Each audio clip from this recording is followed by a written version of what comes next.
എന്നത് നിർബന്ധം തന്നെയാണ്. ഞമ്മ അഴികാഴി പെട്ടെന്ന് ഞമ്മൾ ചോദിക്കേ അയാൾ എന്ത് പൈസ പോയിനട്ടിന് അല്ല എന്ത് എങ്ങനെ പോയിന് ഞമ്മൾക്ക് നോക്കേണ്ട ആവശ്യമൊന്നുമില്ലേ.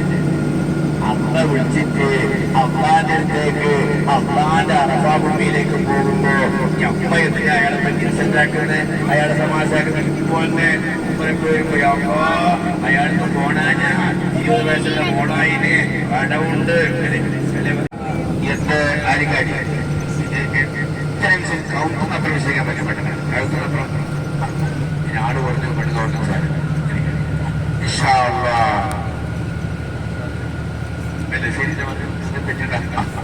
കാരണം എത്ര നോക്കിയത് നാടെന്ന് പറയുന്നത്. ഞാനിപ്പോ എത്രയോ കൊല്ലായി വരുന്നത് ഒരു പിന്നെ ഭാര്യ ഭർത്താക്കന്മാരും പഠിക്കുന്നത് കേട്ട് ഞാൻ പറയാൻ തിരിച്ചൊന്നും ഞാൻ പറയുന്നില്ല. എല്ലാ ഏരിയസിനും ഒരു ബുക്ക് തന്നെ. അപ്പോ ഇതിന്റെ മുകളിലേക്കാണ് എന്താക്കുന്നത്, റസൂലുള്ളാഹിനെ കൊണ്ട് സിദ്ദീഖ് തങ്ങൾ കൊണ്ടുപോകുന്നു. എങ്ങനെ ഉമ്മമാര് മക്കള് കുഞ്ഞിലിട്ട് കൊണ്ടുപോകുന്നില്ലേ, ചുമലിട്ട് കൊണ്ട് അതേപോലെ കൊണ്ടുപോയിട്ട് അതിന്റെ മുകളിൽ അത് കാണുന്ന കല്ല് കണ്ട, ഏറ്റവും മുകളിൽ കല്ല് കണ്ട കാണുന്നുണ്ട, ഏറ്റവും ആ കല്ലിന്റെ അടിയിലാണ് എന്താക്കുന്നത് റസൂലുള്ളാഹി തങ്ങളും സിദ്ദീഖ് തങ്ങളും താമസിച്ചത്. ആർക്കാണ് എന്താക്കുന്നത് പാമ്പ് വന്നത്, സിദ്ദീഖ് തങ്ങളെ കാലിലേക്ക് പാമ്പ് കൊത്തിയതായിരുന്നു അതിന്റെ മുകളിൽ.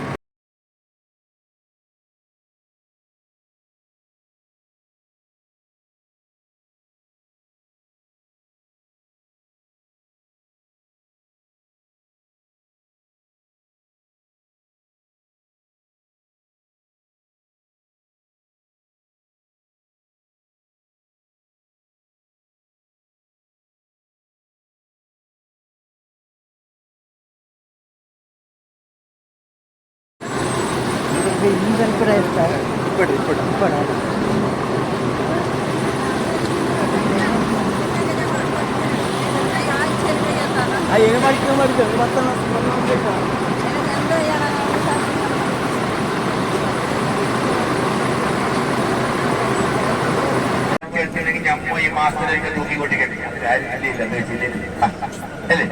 അതുകൊണ്ട് അതിന്റെ പേര് ഔവ്വാവുമ്മാന്റെ പെൺമക്കൾക്ക് ഉണ്ടാക്കുന്നുണ്ട്. ഔവ്വാവുമ്മ എന്ന് പഠിച്ചത് കൊണ്ട് മരത്തിന്റെ ജില്ലയിൽ നിന്ന് എങ്ങനെ കറവുത്തിവെന്ന് അങ്ങനെ മാസത്തിലേക്ക് സംബന്ധിച്ചു. അങ്ങനെ ശരിക്കും പറയുന്നത് അങ്ങനെ അതാ പറിച്ചെടുത്ത് കഴിച്ചപ്പോ കാശിക്കാനും മുദ്രിക്കാനും മുട്ടി അവര് രണ്ടുപേരും വന്ന കക്കൂസാണ് നമ്മൾ ജീവിക്കുന്ന ദുനിയാവ്. അങ്ങനെ അവര് രണ്ടുപേരും ഒരാള് ഇന്ത്യയിലിറക്കി മറ്റാള് സിലോണിലിറക്കി അങ്ങനെ വർഷങ്ങളോളം കരഞ്ഞ് അവർക്കുള്ള ദ്വാര സ്വീകരിച്ചുകൊണ്ട് ആ രണ്ടുപേരെയും ഒരുമിച്ച് കൂട്ടിയ സ്ഥലം അവര് അറിഞ്ഞ സ്ഥലം. അതുകൊണ്ടാണ് അറഫ എന്ന് ആ ഭൂമിക്ക് പേര് വന്നത്. ഇങ്ങനെ കണ്ടുമുട്ടി അറിഞ്ഞു. അരി നമ്മുടെ ഉമ്മാവും ആദം നബി അലൈഹി സ്വലാം അവ്വാവുമായും കണ്ടുമുട്ടിയ സ്ഥലം ജബലുർ റഹ്മ എന്ന പർവ്വതത്തിലാണ് കണ്ടുമുട്ടിയത്. അത് ആ ഭൂമി അറഫ ഭൂമിയാണ്. ലോക മുസ്ലിങ്ങള് ഒരേ ദിവസം ഒരേ വേഷത്തിൽ ഒരുമിച്ച് കൂടുന്ന ഒരു സ്ഥലമുണ്ടെങ്കിൽ അത് അറഫയാണ്.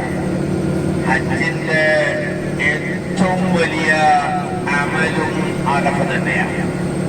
അറഫയിൽ ഒരാൾക്ക് നിൽക്കാൻ പറ്റിയില്ലെങ്കിൽ എന്തില്ല, ഹജ്ജില്ല, ഹാജിയല്ല, ഹജ്ജുമ്മയല്ല.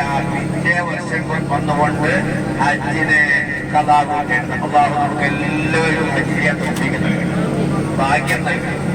ഇൻഷാ അല്ലാഹ് ഹജ്ജിന്റെ എല്ലാ കാര്യങ്ങളും ജിബ്രീൽ പഠിപ്പിച്ചു കൊടുത്തുകൊണ്ട് അതാ ഇബ്രാഹിം നബി അലൈഹി സ്വലാമിനെ ചോദിക്കുന്ന അറഫ നിങ്ങൾക്ക് മനസ്സിലായ നിങ്ങൾക്ക് എന്ന് ചോദിച്ചത് കൊണ്ട് ആ ഭൂമിക്ക് അറഫ എന്ന പേരിൽ ഒരു പഠിച്ചു.